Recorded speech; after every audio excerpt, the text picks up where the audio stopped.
Hello friends. ఈరోజు Nifty కొంచెం స్మూత్‌గానే fall జరిగింది. అండ్ మార్నింగ్ 26,100 దగ్గర నుంచి రిజెక్ట్ అయింది. ఫ్లాట్‌గానే ఓపెన్ అయింది. కానీ అక్కడ నుంచి రిజెక్షన్ తీసుకోవడం వల్ల ఇంకొంచెం డ్రాగ్ అయింది market. And second time rejection తీసుకున్నాక ఇంకా మంచిగా ఫాల్ జరిగింది అక్కడ నుంచి 25,920 దాకా.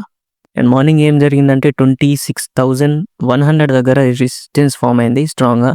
ఈ రియాక్షన్ తర్వాత ఇంకా రెసిస్టెన్స్ ఫామ్ అయింది అండ్ పుట్ ఓఏ బిల్డప్ అనేది వీక్ అవ్వడం వల్ల ఫాల్ జరిగింది 26,000 వరకు. అండ్ 26,000 దగ్గర కూడా మళ్ళీ కాల్ ఓఏ బిల్డప్ జరిగింది అండ్ పుట్ ఓఏ అన్వైండింగ్ జరగడం వల్ల మళ్ళీ కొంచెం డికే కనబడుతుంది సెకండ్ ఫేజ్లో.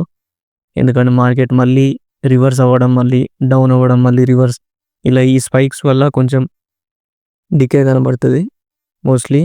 అండ్ ఎలాంటి వోల్టాలిటీ లేదు, ఈరోజు స్మూత్గానే ఫాల్ జరిగింది. ఇక్కడ కూడా కాల్ ఓఏ బిల్డప్స్ వల్ల మళ్ళీ 25,900 వరకు రావడానికి ట్రై చేసింది. కానీ ఈ 20 పాయింట్స్ ఒక టైప్ ఆఫ్ సేవింగ్ లాగా రివర్సల్ అవ్వడం, ఈ సైడ్ వేస్లోనే తిరగడం జరిగింది. సో మార్కెట్ స్టార్టింగ్ నుంచి కొంచెం స్మూత్గానే ర్యాలీ అయింది, ఫాల్ జరిగింది. సో కొంచెం ప్రెషర్ ఉంటుంది, కొంతమంది మళ్ళీ రివర్సల్ వస్తుందని అనుకుంటారు. మీరు స్టార్టింగ్ ఇక్కడ సెకండ్ టైం రియాక్షన్ తీసుకుంది కదా, ఈ రియాక్షన్ తర్వాత అయినా ఇక్కడ ఎంట్రీ తీసుకోవచ్చు. ఇక్కడ ఎంట్రీ తీసుకుంటే మీరు కీ లెవెల్, ఈ ఇండెక్స్ లెవెల్లో కూడా ఎక్సిట్ అవ్వచ్చు, ఆర్ఎల్స్ ఇక్కడ ఒక ఎస్ఎల్ పెట్టుకోవచ్చు ఎక్కడైతే సెకండ్ టైం రియాక్షన్ తీసుకుందో దాని టాప్లో. ఆర్ మీరు ఇది మిస్ అయిపోయినా ఇక్కడ ఎంట్రీ తీసుకున్నా అని నో ప్రాబ్లం, ఇక్కడ సేఫ్గా స్టాప్ లాస్ ప్లాన్ చేసుకోవచ్చు. అండ్ మీరు ట్రైలింగ్ చేసుకుంటే హాఫ్ క్వాంటిటీ ఇక్కడ ఎక్సిట్ అవ్వచ్చు, ఆర్ఎల్స్ మళ్ళీ ఇక్కడ ఎంట్రీ తీసుకొని హాఫ్ క్వాంటిటీ మళ్ళీ దాన్ని డ్రాగ్ చేస్తుంది కాబట్టి కొంచెం ప్రాఫిట్ తీసుకొని బయటికి రావచ్చు. మోస్ట్లీ మార్కెట్ సెకండ్ ఫేజ్లోనే కొంచెం డికే కనబడుతుంది. అండ్ నేను ఫస్ట్ ఫేజ్లోనే ప్రాఫిట్ బుక్ చేసుకున్నా, కానీ సెకండ్ ఫేజ్లో కొంచెం లాస్ బుక్ చేసుకున్నా. బికాస్ నేను వేరే స్టాక్స్ ఆర్ ఇండెక్స్లో ఈ ఆప్షన్స్ అనేవి కొంచెం డిఫరెంట్గా వోల్టాలిటీతో యాక్ట్ చేశాయి. సో చూసుకోవాలి అది కూడా అందరూ. మోస్ట్లీ ఇక్కడ ఎంట్రీ తీసుకున్నా, ఎక్కడ ఎంట్రీ తీసుకున్నా ఎగ్జిట్ ప్లాన్ అనేది కరెక్ట్ ఉండాలి. ఆర్ఎల్స్ మీరు పొజిషన్ సైజింగ్ లిమిటెడ్గా చేసుకుంటే బెటర్, లేకుంటే అందులో లాస్ అయ్యే ఛాన్సెస్ ఎక్కువ ఉంటాయి.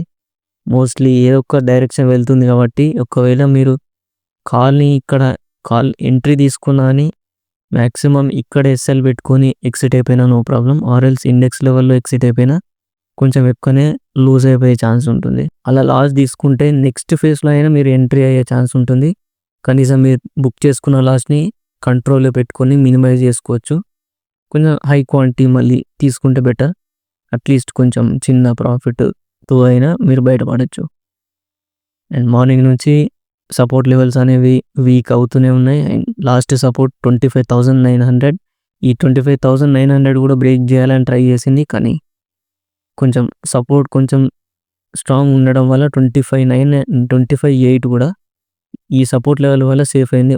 ఒకవేళ 25,900 కూడా బ్రేక్ అవుతే కొంచెం వోల్టాలిటీగా బిహేవ్ చేసే ఛాన్స్ వచ్చేది. కానీ మార్కెట్ నిఫ్టీలో ఈ బియరిష్ ఫేస్లో కొంచెం స్లోగానే ఉంది. అండ్ ప్రీవియస్ మార్కెట్ కూడా సేమ్ టైప్ మంచి ఫాల్కి, సో సేమ్ ప్యాటర్న్ రిపీట్ అయింది. ఈరోజు కూడా కొంచెం ఎక్కువనే డ్రాగ్ అయింది ఫాల్. మంచి స్మూత్ మార్కెట్ అనుకోవచ్చు. అండ్ మళ్ళీ నెక్స్ట్ వీడియోలో కలుద్దాం. And subscribe to Optionets Telugu.